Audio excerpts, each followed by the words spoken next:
आप कुछ भी कह सकते हैं, कैपेबिलिटी पे आप 19-20 की बात कर सकते हैं, लेकिन इंटेग्रिटी पे नहीं। Zero corruption. प्रधानमंत्री की जो पहली लाइन थी प्रधानमंत्री बनने के बाद 14 में, न खाऊंगा न खाने दूंगा, उसका एक क्लियर एग्जाम्पल मनोहर लाल खट्टर में वो देखते हैं। क्या ये होंगे?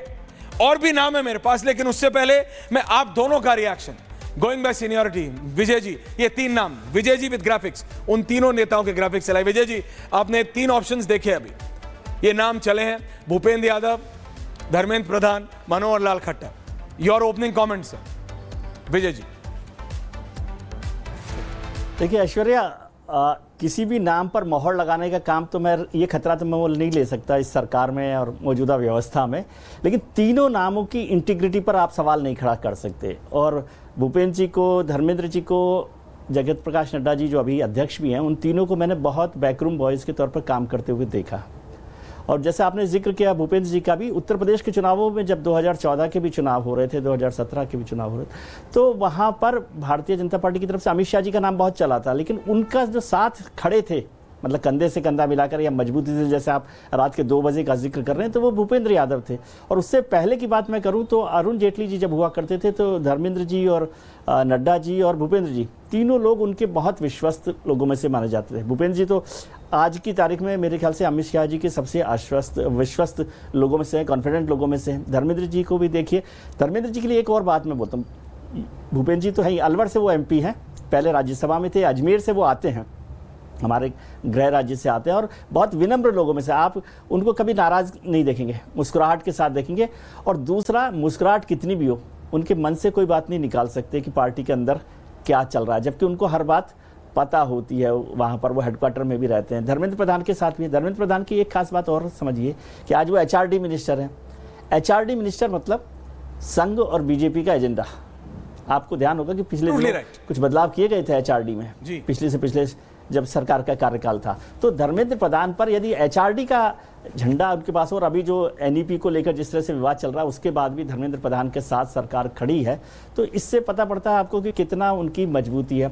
और फिर वो पेट्रोलियम जैसी मिनिस्ट्री में लंबे समय तक रहे और तेल का छींटा नहीं लगा उन पर, दाग नहीं लगा, तो वो भी एक बड़ी बात है। खट्टर साहब का तो आप जानते ही, खट्टर साहब संघ के साथ जुड़े रहे, और मोदी जी जब प्रभारी हुआ करते थे हरियाणा और उसके, तब वो संघ के हरियाणा में काम देख रहे थे, तब से उनका पुराना भरोसा है। लेकिन मुझे लगता है 2 चीज़ों पर काम भारतीय जनता पार्टी कर रही है। एक जनरेशनल चेंज पर, कि क्या पीढ़ीगत बदलाव किया जाए, उसमें मुझे मनोहर लाल खट्टर का नाम थोड़ा सा कम लगता है, क्योंकि एक उम्र का जो है उसको भारतीय जनता पार्टी ध्यान रखे। और 2 फैक्टर्स में से, क्या OBC फैक्टर्स के साथ भारतीय जनता पार्टी जाना चाहती है या फिर हिंदुत्व के फेस के साथ जाना चाहती है, ये 2 महत्वपूर्ण निर्णय, मतलब पॉइंट हो सकते हैं जिस पे पार्टी निर्णय करे। ओके, हर्षवर्धन जी, आपके ओपनिंग कमेंट्स। देखिए, सबसे पहले तो ये कि जो विजय जी ने कहा, वो वाला राइडर मैं भी लगाता हूं कि सचमुच इस समय जिस तरह की स्थितियां हैं, उन स्थितियों में आप ये कहें, और ऐश्वर्या खुद आपने कहा, बड़ी अच्छी बात कही कि मीडिया 4 दिन के लिए चलाता है कोई नाम, सोशल मीडिया चलाता है, फिर वो गायब हो जाते हैं, रियलिटी है। लेकिन ये जो खट्टर जी को बना दिया था sir, you are absolutely right, Khattar ji को बना दिया था, खट्टर जी को बोला उन्हें तो हरियाणा से हटाया इसलिए, उसके बाद धर्मेंद्र जी को बना दिया कि धर्मेंद्र प्रधान ही हैं, क्योंकि वो क्लोजेस्ट है अमित शाह के। फिर बोले कि भूपेंद्र यादव को कैसे छोड़ दें, भूपेंद्र जैसे, मतलब मैं क्या बताऊं, मतलब अभी कुछ भी जैसे भी जो भी हो रहा, लेकिन पता सिर्फ 2 ही नहीं। देखिए, इस पे तो ये सब चलता है ना कि भाई धर्मेंद्र प्रधान और भूपेंद्र यादव ये अमित शाह के बड़े नजदीकी हैं, और खट्टर जी मोदी जी के बड़े नजदीकी हैं, उनके साथ स्कूटर पे बैठ के घूमते थे, तो सबके पास अपने अपने बड़े स्ट्रांग पॉइंट हैं। लेकिन अगर भारतीय जनता पार्टी के लिहाज से देखें तो मनोहर लाल खट्टर जी निश्चित तौर पर बहुत अच्छे प्रचारक रहे, उनका जीवन बहुत सादगीपूर्ण रहा है, और बहुत मतलब आप उसको कह सकते हैं थोड़ा कट्टर प्रचारक हैं, वो व्यवहारिकता में थोड़े कमजोर पड़ते हैं, और यही वजह है कि उन्होंने एडमिनिस्ट्रेशन के तौर पे तो बहुत अच्छे से हरियाणा को संभाला, लेकिन कई वर्ग थे जो उनके खिलाफ खड़े होने लगे। शायद यही वजह थी कि नायब सिंह सैनी को लाना पड़ा। तो ये समझना हमें बहुत जरूरी है, और मेरा ये मानना है कि अभी जिस जगह पर भारतीय जनता पार्टी खड़ी है, वहां इतने कट्टर प्रचारक की आवश्यकता शायद जो है भारतीय जनता पार्टी को नहीं है, मतलब ऐसा मेरा मानना है। बाकी नो डाउट कि बहुत वो विश्वस्त हैं, हर लिहाज से ठीक है, उनका जीवन ऐसा है, अपना सारा पैसा वो सब जो कहें कि उन्होंने खुद दान कर दिया, कुछ रख के चलते नहीं। लेकिन क्या संगठन ऐसे चलेगा? संगठन चलाने के लिए कैसा व्यक्ति चाहिए? संगठन चलाने के लिए ऐसा व्यक्ति चाहिए जिसकी पैन इंडिया प्रेजेंस हो, जो काम के लिहाज से उस तरह से हो। और जब हम इसकी बात करते हैं तो भूपेंद्र यादव और धर्मेंद्र प्रधान, भूपेंद्र यादव विशुद्ध बैकरूम बॉयज के तौर पर है, थोड़ा दोनों का अंतर समझना पड़ेगा। धर्मेंद्र प्रधान ऐसे नहीं है। धर्मेंद्र प्रधान उसके साथ उन्होंने चूंकि अखिल भारतीय विद्यार्थी परिषद की राजनीति की है, तो उत्तर प्रदेश और बिहार, वो ओडिशा से आते हैं, राजनीतिक परिवार से आते हैं, लेकिन उत्तर प्रदेश और बिहार के बहुत अच्छे जानकार हैं।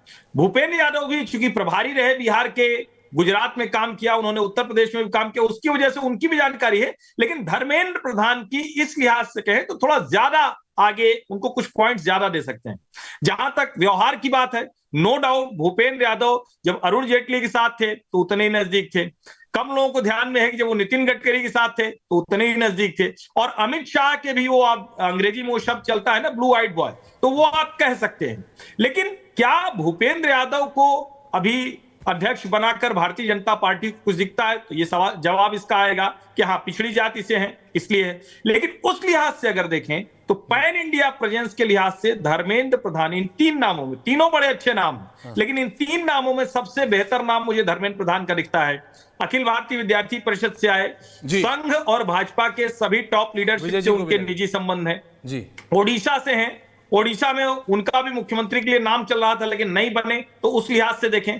पूरब में भारतीय जनता पार्टी को विस्तार करना है, ओडिशा के बगल में बंगाल है, उस लिहाज से देखें। उत्तर प्रदेश और बिहार में एबीवीपी के दौरान और भाजपा के दौरान काम किया है, उस लिहाज से देखें। महत्वपूर्ण मंत्रालयों में लगातार काम करते रहे, और वो खुद, मुझे जहां तक ध्यान में आ रहा है, अगर गलत हो तो करेक्ट कीजिए, कुर्मी समाज से आते हैं, जिसकी भारतीय जनता पार्टी को पैन इंडिया प्रेजेंस वाले नेता की जरूरत है। मैं इन तीनों नामों को ऐसे ही देखता हूं। लेकिन हर्षवर्धन जी, अब जो नाम आ रहे हैं उसमें आप यूपी से बिहार गए, बिहार से आप बंगाल गए, बंगाल से उड़ीसा गए, वहां आप रुक गए। उड़ीसा से नीचे भी तो चलिए विजय जी, उड़ीसा से नीचे भी तो बीजेपी को एक्सपैंड करना है। ये जब तीसरा इलेक्शन था तो हम यही बात कर रहे थे कि बीजेपी की हर स्टेट में सीटें कटती दिख रही हैं। कांग्रेस यही कह रही थी कि भैया यहां मैक्स आउट कर चुके हो, यहां मैक्स आउट कर चुके हो, यूपी में इससे ज्यादा नहीं आएंगे, बिहार में इससे ज्यादा नहीं आएंगे, एमपी में इससे ज्यादा नहीं आएंगे। बीजेपी ने नए स्टेट ढूंढे, जहां नहीं थी वहां घुसी। तो दक्षिण में शर्मा, जो अगला नाम है वो चलाओ डी पुरंदेश्वरी जी का। डी पुरंदेश्वरी जी लेजेंडरी एनटी रामाराव जी की बेटी हैं, और एनटी रामाराव जी की बेटी तो है ही, प्रेजेंट में चंद्रबाबू नायडू जी की सिस्टर इन लॉ हैं। यानी डी पुरंदेश्वरी जी और चंद्रबाबू नायडू जी की वाइफ दोनों बहनें हैं, सगी बहनें हैं। लेकिन ये आंध्र प्रदेश बीजेपी की पूर्व अध्यक्ष है, 2024 में राजमुंदरी से सांसद चुनी गई हैं, और एनटीआर की लेगेसी है इनके साथ। क्योंकि बीजेपी क्या फ्रेंडली स्टेट का चंद्रबाबू नायडू, क्या यहां पे इन स्टेट प्रेसिडेंट, क्या पहली बार एक महिला राष्ट्रीय अध्यक्ष भारतीय जनता पार्टी बनाएगी? इस पे बहुत बात हुई है। अभी मैं आप दोनों के पास आऊंगा इस पे कि क्या बीजेपी इस बार ऐसा करेगी, क्योंकि महिलाओं में लेके बहुतों का नाम आया। मीडिया का तो अभी तो कुछ भी नहीं बोल सकते विजय जी, आपको पता है हर्षवर्धन जी। अभी आप एचआरडी मिनिस्ट्री की बात कर रहे थे, जो पहले सरकार में एचआरडी मिनिस्ट्री थी उनका भी नाम चला दिया था कि कोई भी बन सकता। मैं नाम नहीं ले रहा हूं, ऑल आर सीनियर, बट अभी तो जिसका मन आता है सोशल मीडिया में, इट इज वेरी इजी। अभी तो इलॉन मस्क ने, अभी ट्रंप की खबर आई है कि ट्रंप इलॉन को यूएस से ही निकालने में लगे। उस इलॉन ने 140 वर्ड जब आते थे तब भी लोग थोड़ा सोच समझ के लिखते थे।